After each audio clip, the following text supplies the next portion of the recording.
Okay, next.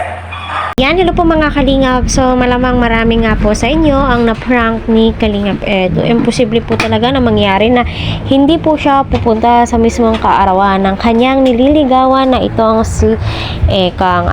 So, abangan po natin ang premiere night ni Kalingap Rab mamayang alas 8. So, kita po natin napakaraming pasabok, no? At kita din po natin kung gaano ka-thankful o na-change ang buhay nila Kalingap, I mean ni Erica simula ng lingapin po nila Kalingap Rab. Kaya naway patuloy po natin silang suportahan, tagkilikin ang kanilang YouTube channel. Huwag po natin skip ang kanilang ads para sa ganun po ay marami pa pong kababayan po natin ang kanilang matulungan. So kita po natin na marami ang excited, especially ang buong team Kalingap.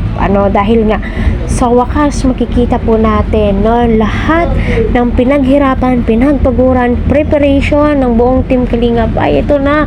So my God, ako po'y kinakabahan at natutuwa dahil mapapanood ko din po si Rina.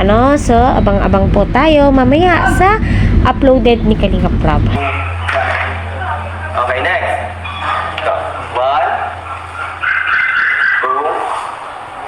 2, sa patak 5, 6, 7, move, and 5, 2, 3, 4, 5, 6, 7, sa patak 5, 6, 7, move, and 1, 2 balik, 2, and 3, 4, and 1, 2, 3, close.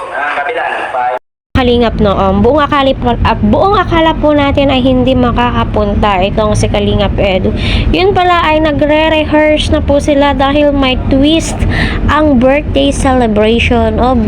Napakaganda ng birthday celebrant dahil nga po nakapost na po doon at makikita nyo po sa upload ni Kuya Jens na my God, kitang-kita po natin mapapasayaw ka na lamang po talaga sa tuwa dahil nga sa wakas ay makikita po natin kung gaano ka-thankful ang bawat isa dahil dumating po sila Kalingap Rab sa buhay po nila. At kita din po natin napakaswerte po ni Erica sa kanyang mga sponsor. At kay Kalingap Edu, go lang ng go, andito lamang kami handang sumuporta sa inyo dahil mahal na mahal ko po kayong lahat, especially sa buong team Kalingap.